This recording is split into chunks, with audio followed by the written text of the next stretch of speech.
Hola, buenas noches. Bueno, buenas noches es un decir, no son buenas noches, no para las familias de los Díaz, para la familia de los secuestrados. Es un gusto saludarlos esta noche en Zona Franca. Vamos a hablar de Colombia, que no es potencia mundial de la vida, es potencia mundial de la vergüenza por cuenta del secuestro. Ya se cumplen 11 días del secuestro, del rapto de Luis Manuel Díaz, que es el padre del futbolista Lucho Díaz, que ha sido noticia para el mundo. Por eso nos están reconociendo en diferentes rincones del planeta. Entre esta tragedia hay una cosa que uno pudiera tal vez rescatar, y es que estamos nuevamente hablando de quienes por circunstancias de la guerra, por circunstancias de los violentos, no han regresado a sus casas. La cifra por parte del ELN es de 32 colombianos que están en algún rincón de las selvas, o colombianas o venezolanas, producto del flagelo del secuestro.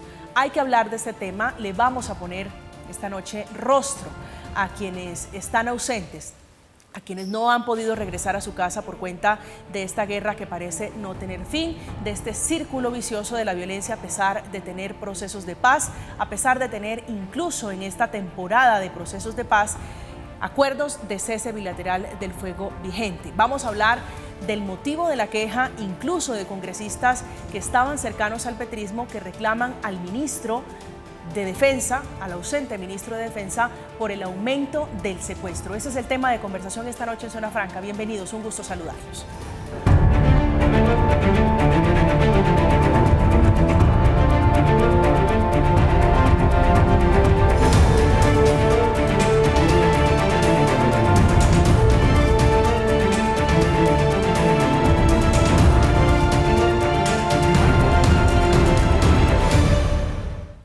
Entre enero y septiembre de este año el secuestro ha aumentado 70%, una cifra que es vergonzosa para un ejército que está combatiendo, por otro lado, para una fuerza pública que está intentando hacerle frente a estos grupos. Esto quiere decir que hay o hubo 241 personas en cautiverio, no retenidas, no en ninguna otra condición, sino privadas de la libertad, secuestradas por estos grupos que, por otro lado, dicen querer la paz total. A propósito de esta discusión, esto fue lo que dijo el comandante de las fuerzas militares, el general Helder Giraldo, hablando de cuántos secuestrados están hoy todavía en poder del ELN. Focalizado en lugares donde se han presentado estos delitos del secuestro. Norte del país, la zona Caribe, nos trasladamos a norte de Santander y estamos ahora con las capacidades de prevención en la zona de Huila y Tolima. Bueno, hay una cifra que estamos manejando con el GABLA de 32 personas secuestradas. Era el director de la policía, el general William Salamanca, haciendo la referencia al recorrido de las personas que siguen hoy en cautiverio. Esta noche, para hablar del secuestro, para hablar de este flagelo que parece no tener un punto final, hemos invitado a Laura Bonilla, es subdirectora de la Fundación Paz y Reconciliación, la Fundación Pares. Laura, un gusto, bienvenida a Zona Franca. Un gusto, María Camila, siempre estar contigo, y un gusto de estar con la audiencia hoy. Gracias por acompañarnos esta noche. Hemos invitado a Sigifredo López, que es abogado, fue diputado del Valle del Cauca, secuestrado por las FARC. Sigifredo, siempre es un gusto saludarlo, un gusto, bienvenido.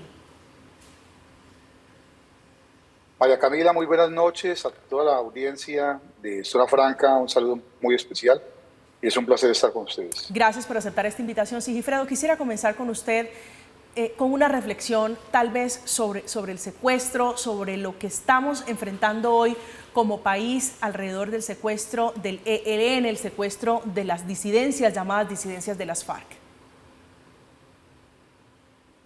Bueno, más que acudir a la retórica de que es un delito de lesa humanidad que afecta a la humanidad entera, y que se pierde lo más sagrado que puede tener un ser humano, que es la libertad, la que precisamente ha dado origen a las democracias modernas.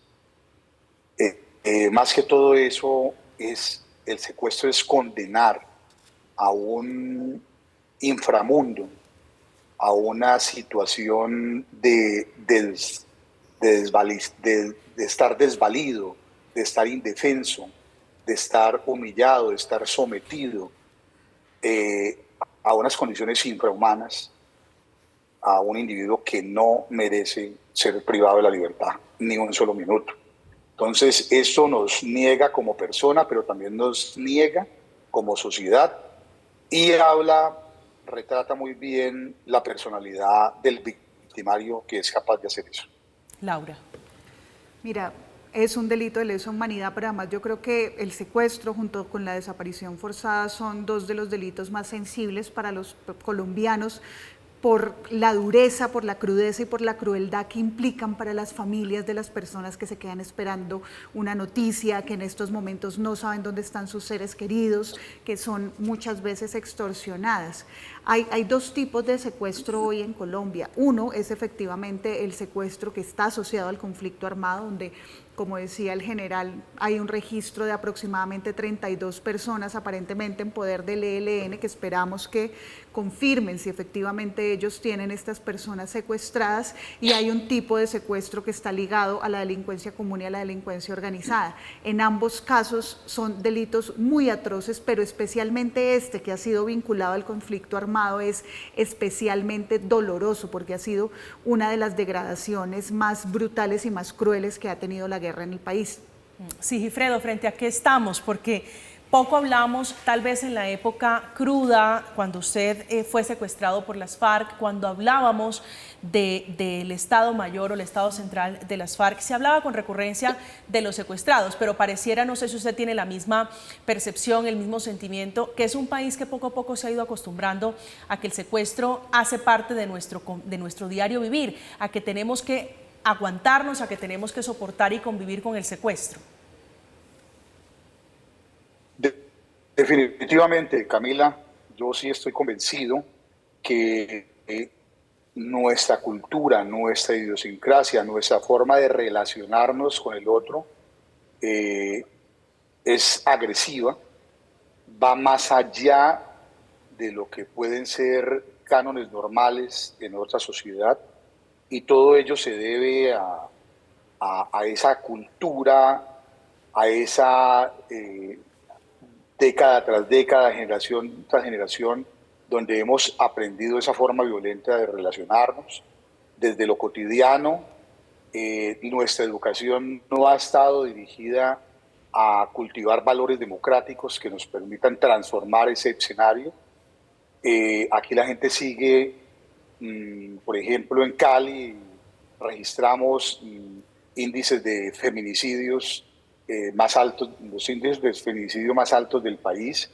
La intolerancia hace agua en el día a día, no solamente en Cali, sino en casi toda la geografía nacional.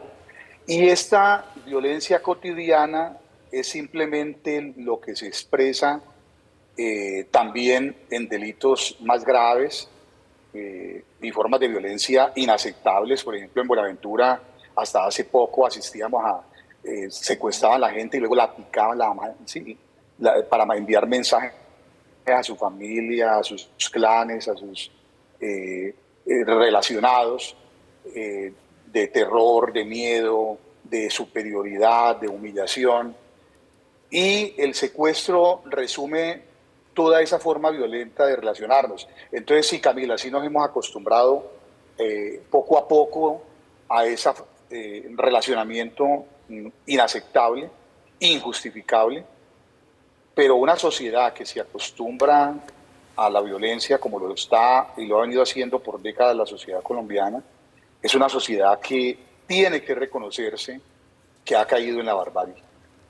Aquí nos asustamos por los genocidios que están ocurriendo en Gaza, pero también y en otras geografías, en Ucrania, y a eso se le hacen lecturas políticas desde la ideología y no lecturas humanizantes desde la condición humana y desde la dignidad humana, que es como debe observarse estas formas de violencia que, repito, son inaceptables en Colombia o en cualquier lugar del mundo. Entonces, la invitación es a reflexionar sobre en qué nos hemos convertido como sociedad.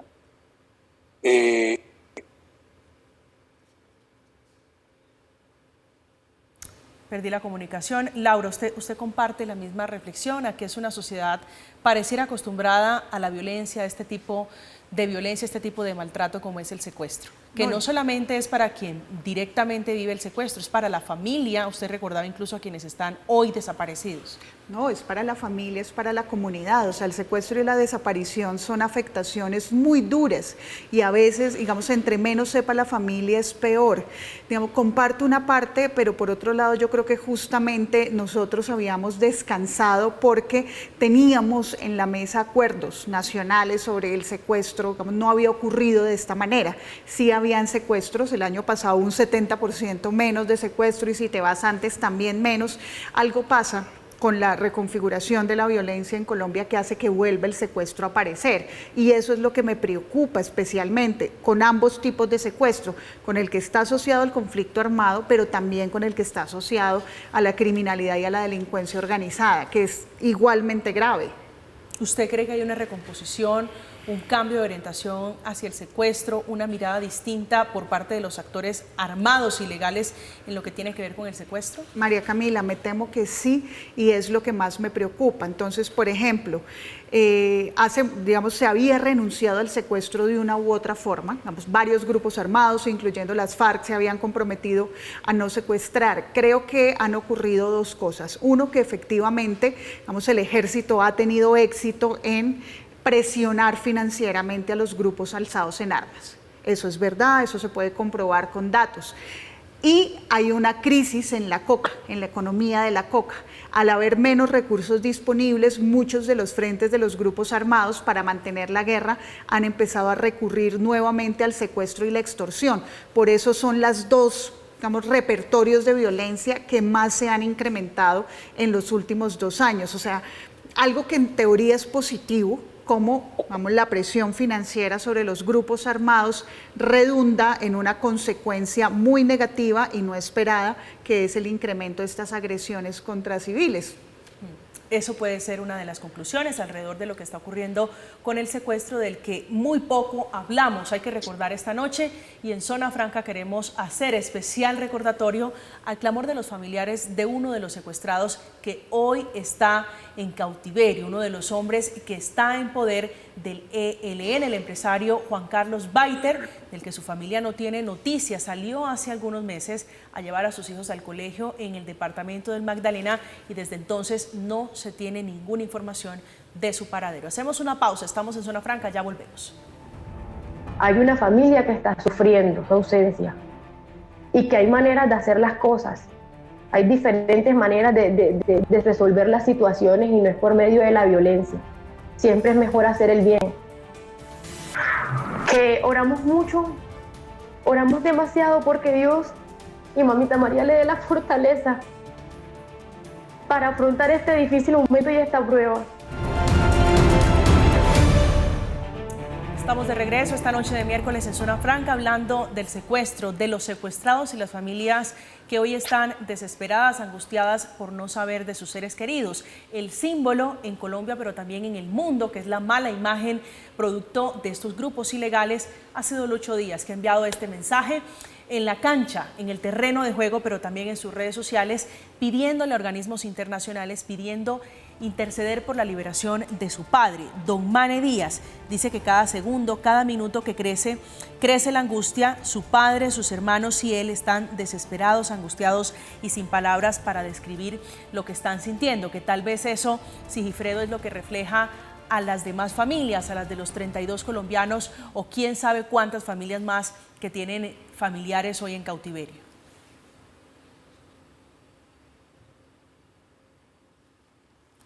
Sigifredo. ¿Aló? Sí, le quería preguntar sobre el comportamiento de estos grupos armados. Hay un reproche tal vez generalizado sobre si estos son actores políticos o son plenos narcotraficantes con los que no se puede hablar en un tono distinto a la confrontación militar. Sí, María Camila, yo creo que la indignación que expresan tus palabras es la indignación que siente el ciudadano del común con el comportamiento de estos grupos que están en una negociación y continúan delinquiendo, y además de la forma como lo hacen.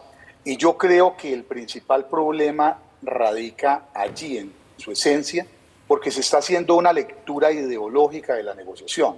se sigue pensando por parte del gobierno que el ELN e inclusive que otros actores como las disidencias, que si bien tuvieron un origen político hace 60 años, 50 años, 40 años, no se está teniendo en cuenta que luego, a raíz del fenómeno del narcotráfico, incorporaron esos ingresos, esa economía ilegal a sus actividades para fortalecer la guerra y luego no pudieron desprenderse del narcotráfico, de la extorsión, del secuestro, de esas formas delincuenciales que distorsionaron por completo su actuación y que impiden, y es un error, que se sigan haciendo lecturas ideológicas.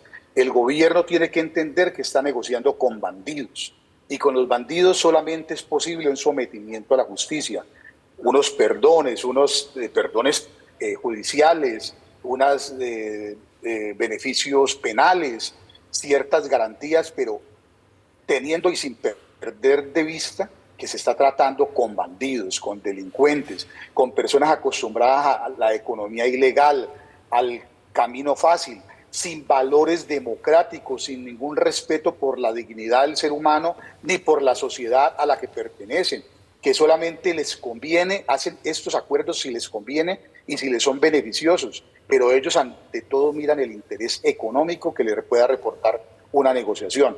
Y mientras las economías ilegales sigan siendo una fuente de altísimos ingresos, va a ser muy difícil que este gobierno o cualquier otro pueda tener éxito, máxime si se acercan a la negociación con ideologismos y pensando todavía que están frente a delincuentes políticos. Laura, ¿son narcotraficantes o son actores políticos? No, mira, yo creo que lo que peor nos ha hecho a nosotros en relación a los procesos de paz, pero a este proceso de paz, a la paz total, nos ha hecho mucho daño el politicómetro. O sea, no existe en ningún lugar del mundo, ni ha existido un grupo armado ilegal, político o no, que se financie con métodos legales. O sea, todo grupo armado ilegal se financia la ilegalidad, es parte de hacer la guerra que creen ellos, o sea, en su cabeza es absolutamente eso. Entonces, y no es solamente el narcotráfico, mira, la canasta de bienes y servicios ilegales que proveen de fondos a los grupos armados en Colombia es supremamente extensa, justamente. La razón por la cual en este momento estamos teniendo grupos armados un poco al borde del desespero, intentando buscar fuentes de financiación directas a través de la extorsión y a través del secuestro, es porque hay un combate a algo que no se había combatido anteriormente de una manera tan contundente, y es a las finanzas de los grupos ilegales y al narcotráfico. La crisis del mercado de la coca también tiene que ver con el aumento de incautaciones que ha hecho el Ejército Nacional y con el compromiso que han asumido las Fuerzas Armadas en contra del narcotráfico, que hay que reconocerlo. Entonces, eso es una cosa. Lo otro, sí, yo me puedo sentar a dialogar políticamente con ellos. Lo que les tengo es que exigir el cumplimiento del cese al fuego. Hay un mecanismo de monitoreo, lo decía yo en una columna anteriormente, que en este momento tiene que estar revisando muy cuidadosamente lo que está pasando, porque es una clara violación al cese. Fíjese que el tono del gobierno es de exigir la liberación, pero sí, esto no estaba advertido. El señor Pablo Beltrán no dijo no vamos a renunciar al secuestro porque es la forma de financiarnos. ¿Con qué cara vamos a exigirle al ELN ahora que libere a los secuestrados? Con toda la cara, hay que seguirles exigiendo que libere a los secuestrados. Ahora, ellos pueden decir que no le llaman secuestro sino retención con propósitos de financiación o cualquier cosa que se les ocurra, pero es un secuestro. Firmaron un cese al fuego donde se comprometían a respetar el derecho internacional humanitario y no afectar a la población civil. Eso el ELN lo firmó y como tal tiene que responder por eso, y el gobierno tiene no solamente la cara, es que tiene que exigirles la liberación, así como toda la sociedad colombiana. Hemos sido muy generosos, en eso estoy de acuerdo con el ELN en este caso, hemos sido muy generosos y ellos no van a encontrar un gobierno tan generoso como este en hacer una oferta de paz. Entonces, si realmente quieren avanzar en este proceso y si realmente quieren cumplir esos propósitos políticos, van a tener que liberar a los secuestrados. Yo entiendo, Sigifredo, que lo que corresponde para la institucionalidad, que es lo que representa el presidente Petro, el ministro de Defensa, es exigir la liberación, pero tienen, es decir, ¿tiene sentido, tienen forma de hacerlo si lo que se pactó en la mesa para el ELN no contemplaba dejar de secuestrar, el cese de hostilidades contra la población civil? Ese es y seguirá siendo el argumento de ellos, que hay un cese al fuego, pero no cese de hostilidades ni de otras formas de delincuencia como el secuestro. Pero si Pero está, es que, está en si las es, acciones, está. pero lo que quiero señalar es que la historia muestra que el secuestro fue una arma fallida. Las FARC secuestraron, abusaron y abusaron del secuestro, y luego cuando masacraron a mis compañeros diputados, Colombia entera, el pueblo colombiano salió a las calles a decir no más FARC. Y decir no más FARC era darle legitimidad al gobierno y a su accionar de acabar con las FARC militarmente. El ELN no ha entendido y está repitiendo la historia y está fastidiando al pueblo colombiano de tal manera que dentro de muy poco va a desprestigiar totalmente a su interlocutor, que es el gobierno de turno, que reitero y estoy de acuerdo, no van a encontrar un gobierno más generoso que este ofreciendo lo que le está ofreciendo al ELN, y sin embargo lo están desacreditando y deslegitimando ante la sociedad colombiana, que dentro de muy poco saldrá a decir no más ELN, no más secuestro en Colombia. El secuestro ya es un arma fallida que se devuelve como boomerang y les hace perder el poco apoyo popular que puedan tener esas guerrillas, y ninguna guerrilla políticamente prospera o crece sin apoyo popular. El ELN no ha entendido eso, siguen delinquiendo, y si bien es cierto las economías ilegales son las que permiten que continúen sobreviviendo, cuando abusan de ellas, cuando se meten más en el cuento de la economía que en el cuento de la política, como está ocurriendo y ha ocurrido, pues simplemente se convierten en bandidos, que es lo que ha ocurrido, y el gobierno no puede perder de vista eso y tiene que hacer uso de su fuerza legítima para derrotarlos, presionarlos militarmente, presionar una solución y ofrecer lo que tiene que ofrecerle a los bandidos, sometimiento a la justicia, porque es que no quieren de otra forma. Sí, fíjese que muchos, el mensaje, Laura, es combatirlos, pero para otros esa fórmula en el pasado no ha resultado. ¿Usted cuál cree? Porque el gobierno ha dicho que la mano dura tal vez no funciona. He visto algunos ministros decir que la fórmula es la negociación y que la mano dura tal vez eso no sirvió en el pasado, menos va a servir en el presente. Lo que pasa es que, digamos, cuando se hizo una política de mano dura tipo tierra arrasada, que hubo muchas violaciones a los derechos humanos asociadas, eso no fue lo que derrotó militarmente a las FARC. O sea, de hecho las FARC se sientan a negociar sin una derrota militar de por medio.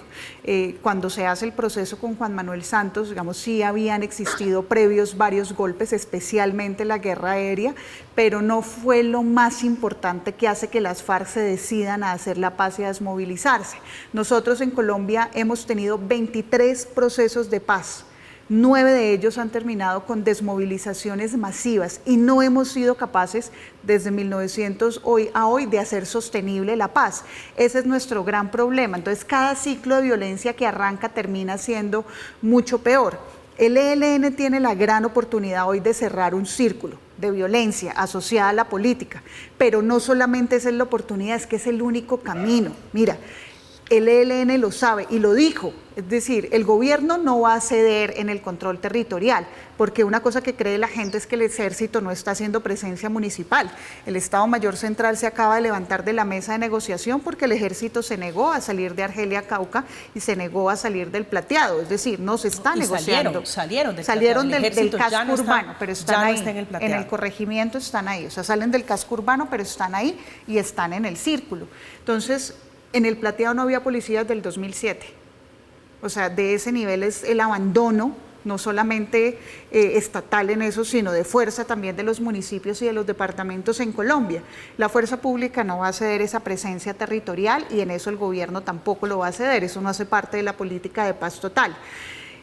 Lo que pasa es que el ELN en este momento tiene que entender que la guerra por la legitimidad la está perdiendo. Y con esto la terminó de perder, con el secuestro y con haber vuelto al secuestro la terminó de perder. No van a tener acceso al narcotráfico de la manera que lo tenían, no tienen el control territorial del territorio y sobre todo tampoco van a tener acceso a la minería. Me quedan unos minutos, Laura, para distribuirlos entre los dos y hacer una reflexión sobre los dos hechos que ocurrieron tanto en Barrancas como en el Plateado. Sí. Algunos lo han interpretado en sectores políticos como un acto de rendición, como un acto de doblegación del ejército, salir de territorios, cederle territorios tanto al ELN como a las FARC. No, yo pienso todo lo contrario, especialmente con el Plateado. O sea, nosotros hemos estudiado en pares y tenemos una oficina en Pacífico muy digamos, muy en detalle lo que pasa con el departamento del Cauca, que en este municipio. Sí es verdad que el ejército tiene la orden de no disparar contra población civil y eso me parece positivo. Y también es verdad que el ejército no se va a retirar del Cauca y que el ejército está ahí y va a estar ahí y está haciendo una presencia que en este momento fue tan incómoda para el Estado Mayor Central que se levantaron de la mesa. Sigifredo. Yo quiero decirle o contarles una infidencia. Hace 3 días estuve conversando con unos ciudadanos del Plateado, preguntando por esta situación. ¿Qué es lo que está ocurriendo allá hoy? Que están conviviendo en un acuerdo tácito de hagámonos pasito. Conviven disidencias de las FARC, conviven grupos armados de narcotraficantes que siguen controlando rutas y convive el ejército y las fuerzas militares, las fuerzas armadas del Estado colombiano. No se están disparando. Obviamente hay un cese al fuego y no actividades ofensivas. O sea, el ejército colombiano solamente puede responder a agresiones militares, no podrá disparar. Pero la población civil, el ciudadano, sigue del lado de las disidencias de las FARC. No es verdad. Es un relacionamiento que tiene como 40 años por la falta de presencia del Estado colombiano. A mí me tuvieron secuestrado en la zona del Plateado, más exactamente en corregimiento de Betania, que queda allá en la montaña de más arriba y nosotros veíamos el Plateado allá abajo. Y los muchachos iban al Plateado y volvían y nos pasaban por el Plateado. Y allá había una estación de policía. No es que vengan hasta ahora, no, allá había estación de policía, pero no disparaban, eran controlados. Bueno, esas son las caras. No podían hacer absolutamente nada, que es lo mismo que está ocurriendo hoy. Esas son las caras de la violencia. De otro lado, el ejército dice que hay allí una especie de dominación total, de dominio total de la disidencia de las FARC que está instrumentalizando, es decir, que está utilizando a la población civil como escudos para evitar que ellos hagan control territorial allí. Sigifredo, me alegra mucho haberlo tenido, haberlo saludado esta noche, tener su reflexión. Usted que es una de las víctimas, lamentablemente, de este flagelo que es el secuestro. Gracias por acompañarnos esta noche. A usted, muy amable, muchas gracias. Laura, un gusto como siempre. Muchas gracias, María Camila, como siempre. Llegamos al final de Zona Franca con estas imágenes a propósito de esta nueva temporada de guerra en Colombia, la temporada donde la disidencia de las FARC hace inauguración de obras como por ejemplo en Policarpa, en el departamento de Nariño, con cura y una virgen a bordo, y esta que ustedes están viendo en La Plata, en el departamento del Huila, donde citaron a cerca de 500 campesinos para hablar de la salida de la fuerza pública a través de ese mismo mecanismo de poner a la población civil como escudos humanos a confrontar, a provocar a la fuerza pública. Lo increíble es que en ese consejo comunitario convocado por las FARC se habló incluso de un intercambio. A cambio de sacar a la población, a cambio de sacar a la fuerza pública, se negociaban la tarifa de las extorsiones, de la vacuna que cobra allí las FARC. Llegamos al final de Zona Franca, como siempre, gracias, queden con la programación habitual. A continuación, esta noche, impacto económico, hoy un análisis al sector automotriz, que con una avalancha de descuentos busca dinamizar este sector de la economía del país. Que tengan una feliz noche, que descansen.